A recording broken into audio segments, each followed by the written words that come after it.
Hello everyone, मैं नीतू आपका स्वागत करती हूँ और आज देखने वाले हैं मुख्य जो विषय है आज का वो अलंकार है और यहाँ से प्रश्न आपके बीपीएससी तैयारी 1, 2 और 3 तीनों में ही बने हैं, चाहे वो लैंग्वेज पेपर का 30 प्रश्न का हो या फिर 80 प्रश्न यहाँ से आपके प्रश्न बने हैं। तो इसे बिल्कुल अनदेखा ना करें और चैनल नए हैं देख रहे हैं तो जरूर से पहले सब्सक्राइब कर लें। अगर आप हिंदी क्षेत्र से हैं तो ये वीडियो खासकर आप लोगों के लिए, चाहे आप किसी भी एग्जाम का तैयारी कर रहे हैं, और फ्रेंड तक भी इसे जरूर से शेयर करें। दोस्तों काफी महत्वपूर्ण सारे टॉपिक हैं और मैं टॉपिक वाइज यहाँ पर आपको क्लास दे रही हूँ। तो ये किसी भी एग्जाम के लिए अगर आप तैयारी कर रहे हैं, किसी स्टेट के लिए आप हैं, तो ये बिल्कुल आपके लिए है, क्योंकि अलंकार कहीं आप दूसरा नहीं है, छंद दूसरा नहीं है, व्याकरण दूसरा नहीं है। हाँ, कुछ स्टेट में अलग अलग हो सकता है सिलेबस, लेकिन ये ऐसे टॉपिक है जो किसी भी कहीं भी जगह आप किसी भी एग्जाम का तैयारी कर रहे हैं तो ये आपके लिए बिल्कुल है।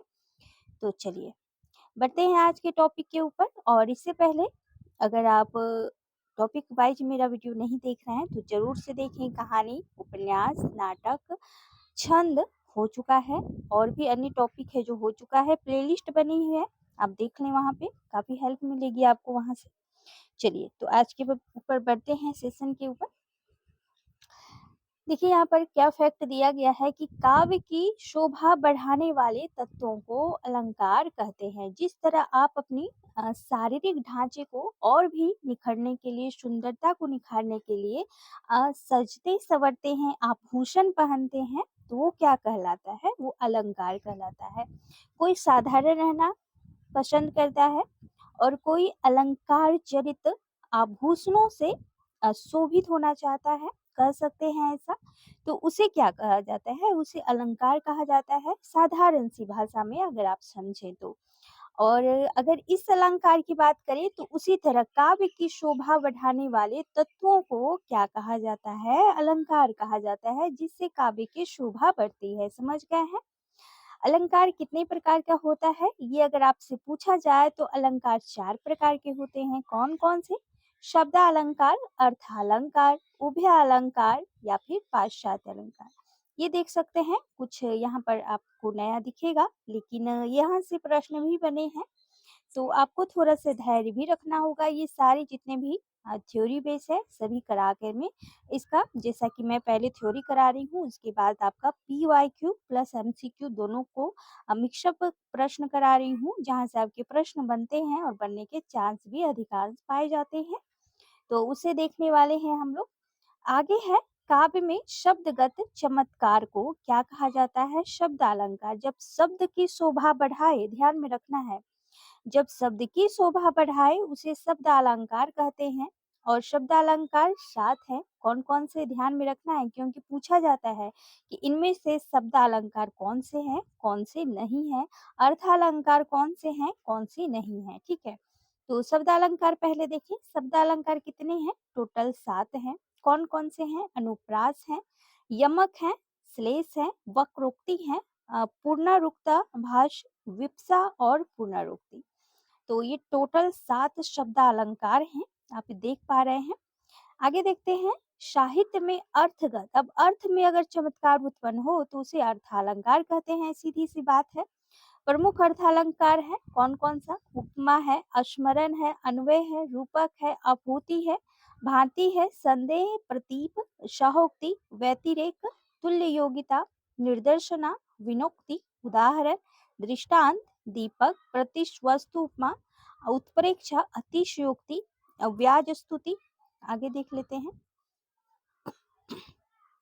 आक्षेप, अर्थांतरन्यास, पर्यायोक्ति, परिणाम, परिकर, परिकरांकुर, समासोक्ति, अर्थलेस, विरोधाभास, विशेषोक्ति, विशेषोक्ति, अन्योन्य, विषम, विभावना, असंगति, सार, काव्यलिंग। काव्यलिंग से प्रश्न पूछा गया था। तद्गुण, परिसंख्या, व्याज्योक्ति, अशोभावोक्ति।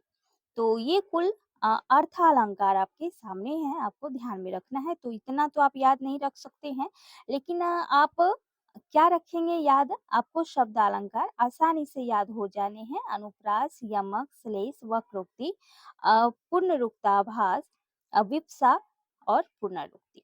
ये कुछ ऐसे अलंकार हैं जिसको आप आसानी से ध्यान में रख सकते हैं, जो कि शब्द अलंकार की सीमा में गिने जाते हैं। चलिए आगे बढ़ते हैं। जो शब्द और अर्थ में चमत्कार की वृद्धि करते हैं। अब यहाँ पर तो बात थी या तो कहीं पे शब्द में चमत्कार उत्पन्न हो रहे थे या फिर कहीं अर्थ में चमत्कार उत्पन्न हो रहे थे, लेकिन जब दोनों में ही चमत्कार उत्पन्न हो, शब्द में भी देखा जाए अर्थ में भी देखा जाए, तो उसे क्या उभय अलंकार कहते हैं। ये आपको ध्यान में रखना है। इसके कितने भेद होते हैं? दो, संकर और संसृष्टि। संकर और संसृष्टि, ये आपको ध्यान में रखना है। ये उभय अलंकार के दो ही भेद हैं। चलिए आगे बढ़ लेते हैं। अगला आगे क्या है? हिंदी साहित्य में पाश्चात्य प्रभाव पड़ने के फलस्वरूप पाश्चात्य अलंकारों का समावेश हुआ। प्रमुख पाश्चात्य अलंकार हैं मानवीकरण, भावोक्ति, ध्वन्यात्मकता और विरोध चमत्कार।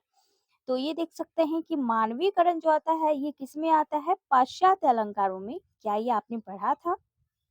अब बहुत ऐसी बुकें हैं जिसमें ये सारी चीजें ऐसी नहीं दी गई है कि मानवीकरण आपसे पूछ लिया जाए कि किसमें आता है, तो आप क्या बोलेंगे कि शब्द अलंकार है, अर्थ अलंकार है, उभय अलंकार है, क्या है? लेकिन ये पाश्चात्य अलंकारों के अनुरूप ही इसे गिना जाता है। ये आप देख सकते हैं। ये वस्तुनिष्ठ बुक है, काफी अच्छी तरह से दी गई है इसमें सभी चीजों को, तो इसको थोड़ा-सा ध्यान में रखना है। चलिए बढ़ते हैं आगे।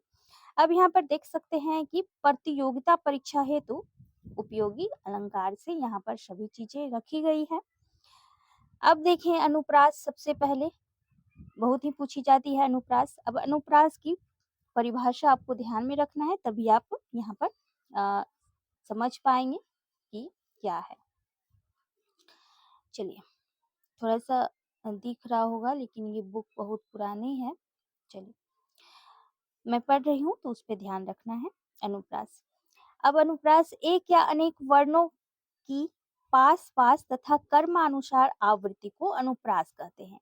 अब दूसरी भाषा में मैं समझाना चाहूंगी कि अनुप्रास वहां होती है जहां एक ही वर्ण की बार बार आवृत्ति देखी जाए और कर्मानुसार, उसे क्या कहते हैं? तो उसे हम अनुप्रास अलंकार की सीमा में कहते हैं कि नहीं, ये अलंकार है जहाँ एक ही वर्ण को बार बार रखा गया है कर्म से, ठीक है, तो वो अनुप्रास कहलाता है। अब अनुप्रास के भेदों को भी ध्यान में रखना है क्योंकि यहाँ से प्रश्न बने हैं। भेद देखें, छेकानुप्रास है, वृत्यानुप्रास है, श्रुत्यानुप्रास है, लटानुप्रास है और अंत्य अनुप्रास है। ये कुल 5 इसके भेद हैं, ये आपको ध्यान में रखना है। अब इसके थोड़ा-सा उदाहरण देख लेते हैं तो आपको स्पष्टीकरण यहाँ पर दिख जाना है कि क्या है। अब देखें कि चारों चंद्र की चंचल किरणें खेल रही है जल थल में। आप देख सकते हैं कि चारों च वर्ण जो है, च वर्ण, यहाँ भी च वर्ण, यहाँ भी च वर्ण, तो च वर्ण की बार-बार आपको आवृत्ति यहाँ पर दिख रही है, तो समझे आप क्या है? अनुप्रास अलंकार है। अब इनके भेदों पे भी थोड़ा-सा बात कर लेते हैं। अब देखें कि छेकानुप्रास क्या है? छेकानुप्रास, पाश प्रियतम आना बैठो जीर्ण जीवन नाव में। ऐसे तो ये अनुप्रास है, लेकिन अगर ये भी आपसे पूछा जाए कि कौन सा अनुप्रास है, तो आप कहेंगे कि ये छेकानुप्रास है। वृत्यानुप्रास, अंजनु रंजहू हूँ बिना खंजनु गंजनु नैन। श्रुत्यानुप्रास, बिप्टी बिप्टी में बंधी परी रह गई मोह के पाश में। लाटा अनुप्रास, पूत शपूत तो क्यों ना धन संचय, पूत कपूत तो क्यों ना धन संचय। एक ही बात को देख सकते हैं कि यहाँ किस तरह दोहराया गया है प्रश्नवाचक में, तो इस तरह का अगर आए तो ये लटा अनुप्रास। इसको यहाँ से थोड़ा सा चलिए, जो पूछा जाता है ज्यादा उस पर ध्यान रखना है और फालतू का नहीं रखना है दिमाग में। अब देखें कि अंत्यानुप्रास, एक अचंभा देखियो रे भाई, टाढ़ा सिंह चरावे गाय। तो ये अंत्यानुप्रास है, ठीक है। अब चलिए जहां से प्रश्न आता है उस पर थोड़ा सा बात करते हैं। आप देखें यहाँ पर यमक अनुप्रास जो है काफी महत्वपूर्ण है, यहाँ से प्रश्न बनते हैं। अब अनुप्रास को देखना है यमक को। यमक अनुप्रास जहाँ एक शब्द, ध्यान रखना है, जहाँ एक शब्द या शब्द समूह एक शब्द या शब्द समूह अनेक बार आए किंतु उनका अर्थ प्रत्येक बार भिन्न हो, वहाँ पर यमक अलंकार होता है। ठीक है? अब मैं सिंपल सी भाषा में अगर समझाऊँ तो यमक अलंकार उसे आप कहेंगे कि शब्द तो बार-बार वो आ रही है, जैसे आप बोलेंगे सूत, सूत, सूत, ठीक है? और आप अन्य भाषा रख सकते हैं, कोई भी भाषा समझने के लिए। तो अगर आप एक ही भाषा का बार-बार प्रयोग कर रहे हैं, एक शब्द समूह का बार-बार यहाँ प्रयोग कर रहे हैं, शब्द तो एक है लेकिन वहाँ जो शब्द की आवृत्ति बार-बार भले हो रही है लेकिन उसका जो अर्थ है वो भिन्न आए, तो वहाँ पर यमक अलंकार होगा। अब उदाहरण से समझ लें यहाँ पर कि कनक कनकते सौगुनी मादकताधिका, एक कनक का सोना अर्थ है सोना, एक कनक है धतूरा। आप देख सकते हैं कि वर्ड एकदम सेम टू सेम एक ही है, ठीक है?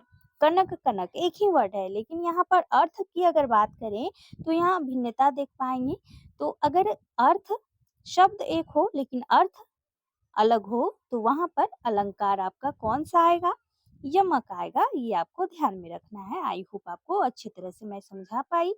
अब एक और देखिए कि या खाए बौराए जग वा पाए बोराए। अब देखिए कि बोराए दो दो जगह है लेकिन इसका अर्थ जो है वो अलग है, भिन्न है।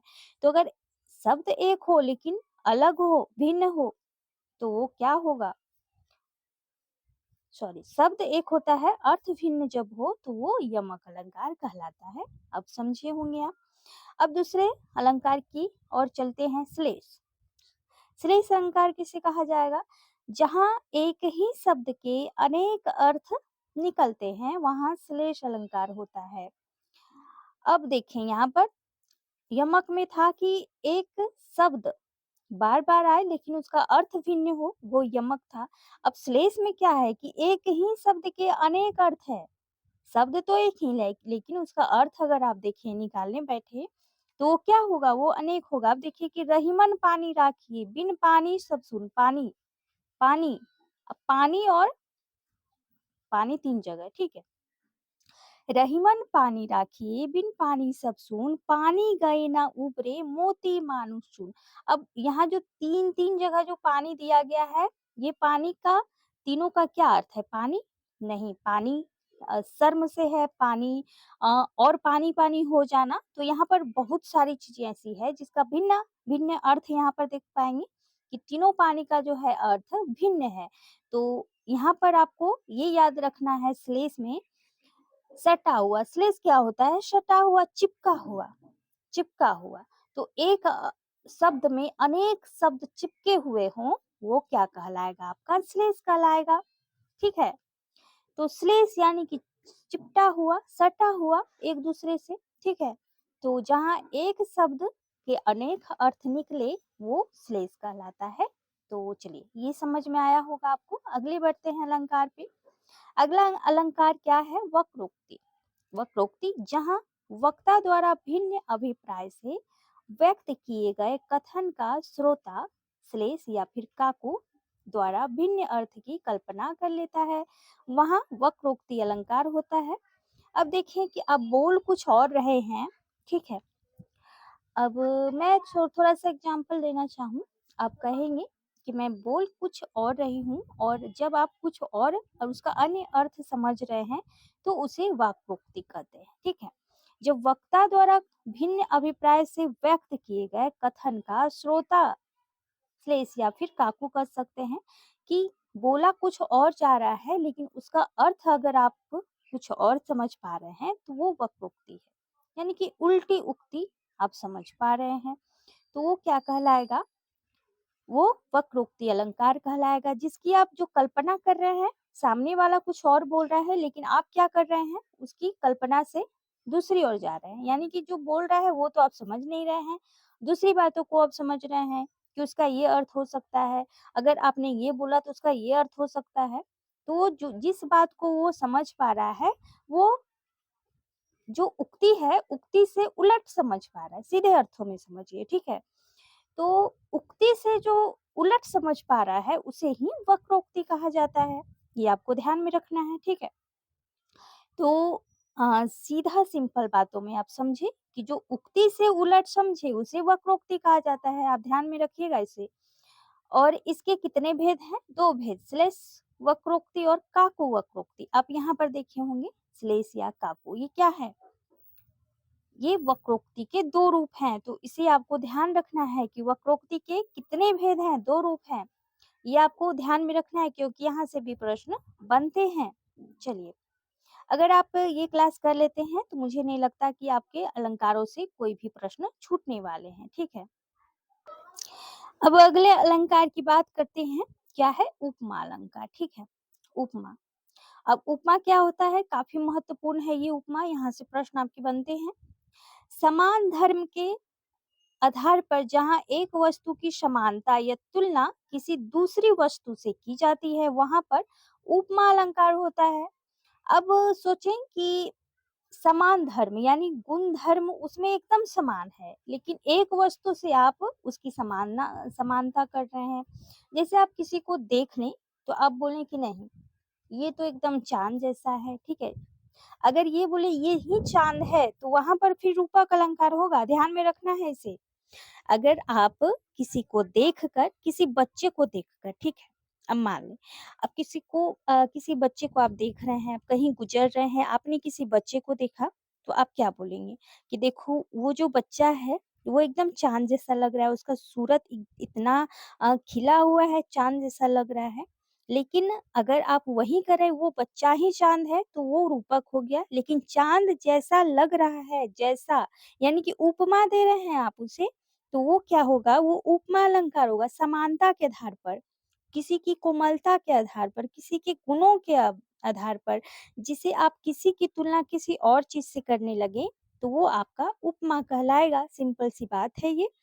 तो ये चीज आपको ध्यान में रखना है, काफी महत्वपूर्ण है और बहुत ही मैंने सिंपल तरीके से आपको यहाँ पर मैं सारी चीजों से अवगत करा रही हूँ कि आप इसे सिंपल तरीके से समझे। कोई किताबी भाषा यहाँ पर मैं यूज नहीं कर रही हूँ। तो जब आप किसी की तुलना किसी के गुणों के, किसी की मधुरता के आधार पर करते हैं या किसी के धर्म के आधार पर करते हैं, तो वो क्या कहलाता है? वो उपमा कहलाती है। ये आपको ध्यान में रखना है। समझ गए हैं? अब देखें कि कैसा है। एक उदाहरण देख लेते हैं कि बेटी है सीता सदा राम के भीतर, जैसे विद्युत युति घनश्याम के भीतर। देख सकते हैं कि यहाँ पर कुछ नया पंक्तियाँ रखी गई है। तो ये सारी चीज़ों को ध्यान में रखना है कि जहाँ पे किसी वस्तु की समानता किसी अन्य वस्तु से की जाए, उसे उपमा कहा जाता है।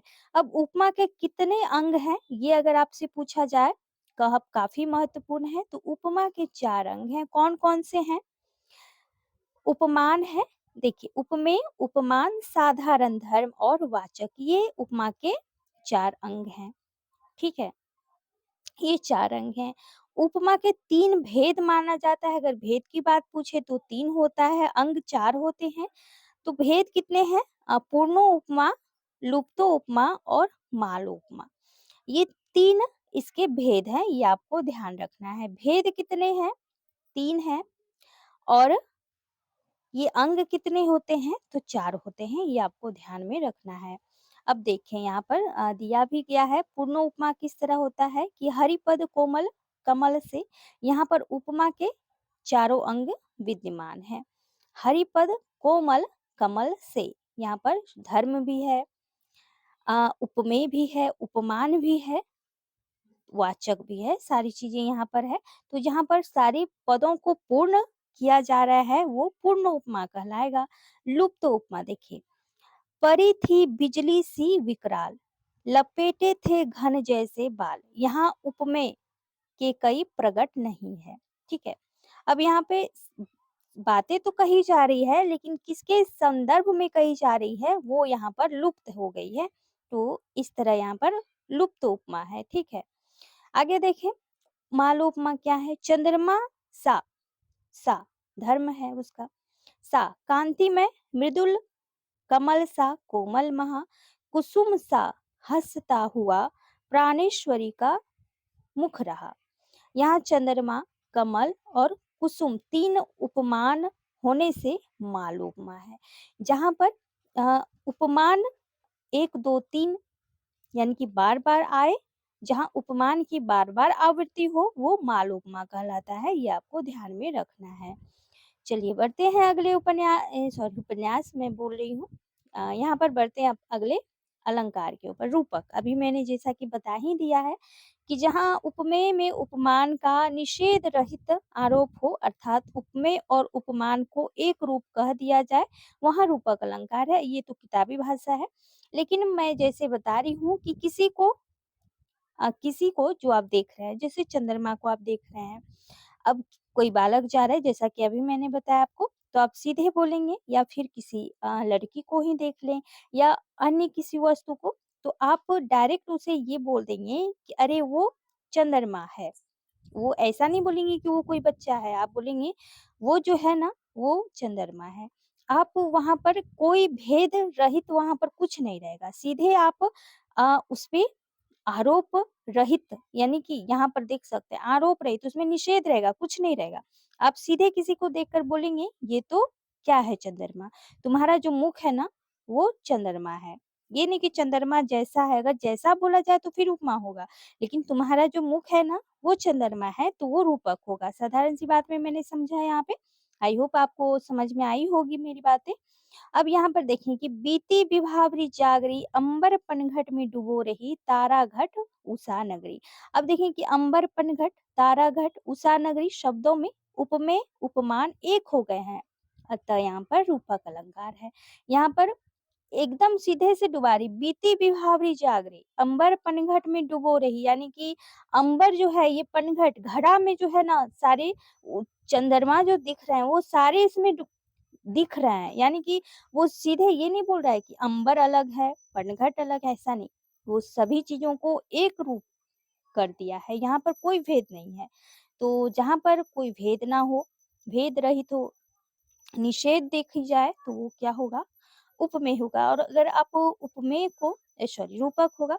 अगर आप रूपक को किसी पंक्ति को देखकर समझना चाहें कि रूपक है या उपमान है तो उपमा है, तो आप कैसे? तो यहाँ पर देख सकते हैं यहाँ जो है ना बीती बिभावरी जागरी अंबर पनघट यहाँ पर सिंबल छोटा-सा अगर दिख जाए, तो आप समझिए कि वो रूपक ही होगा।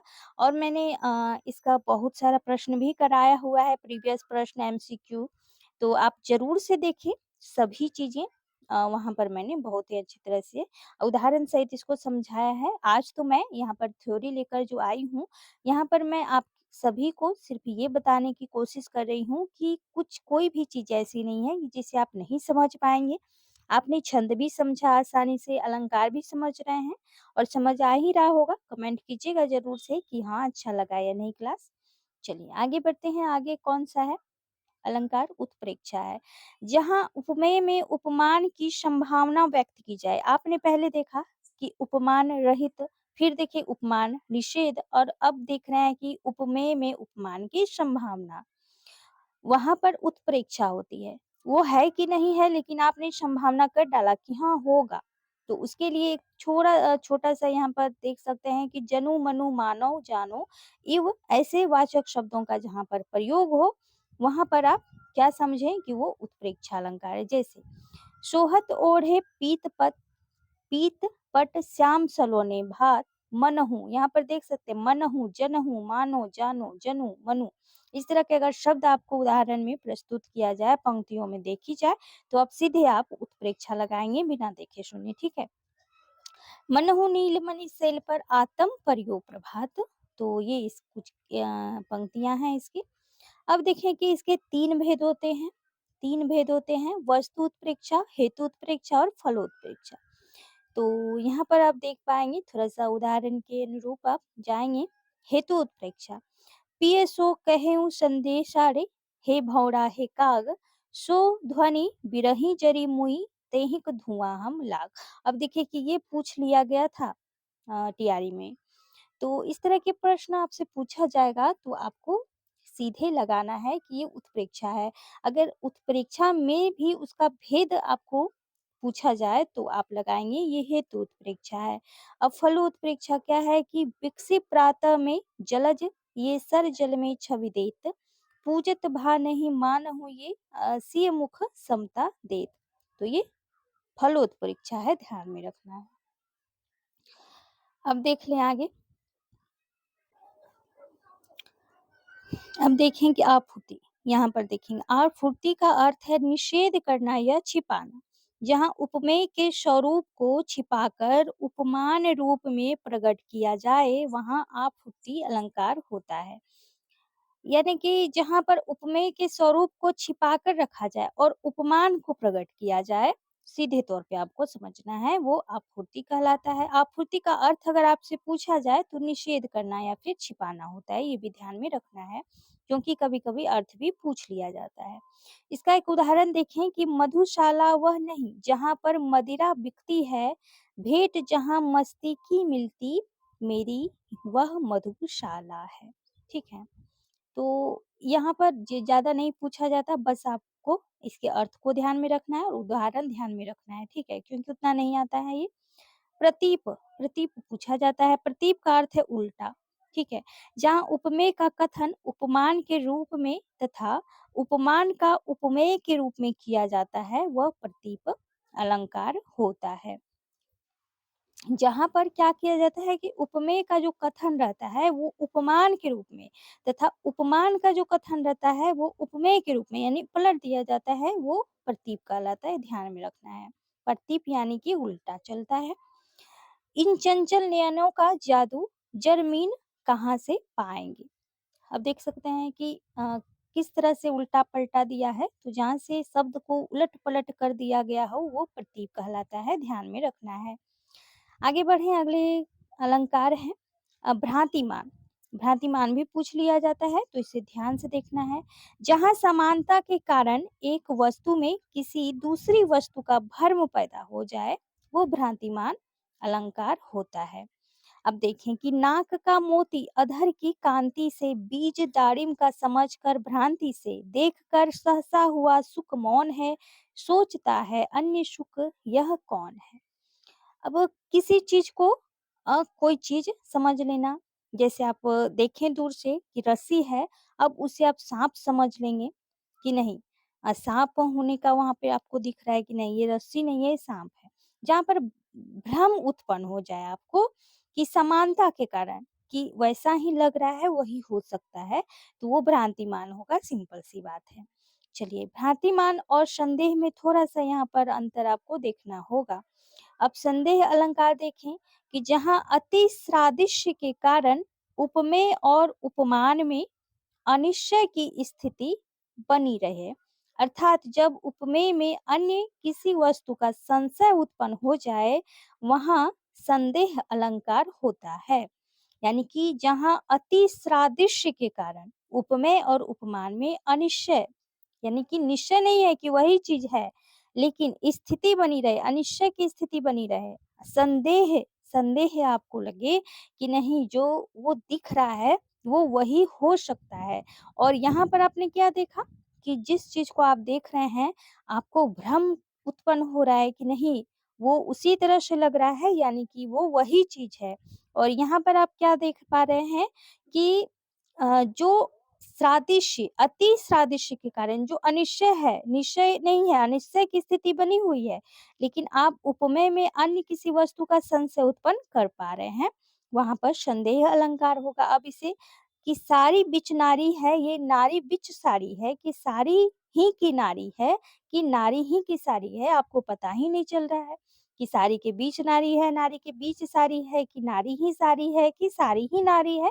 तो आप देख पा रहे हैं कि अगर ऐसी स्थिति आपको दिखे तो वहां पर संदेह अलंकार भलीभांति होगा।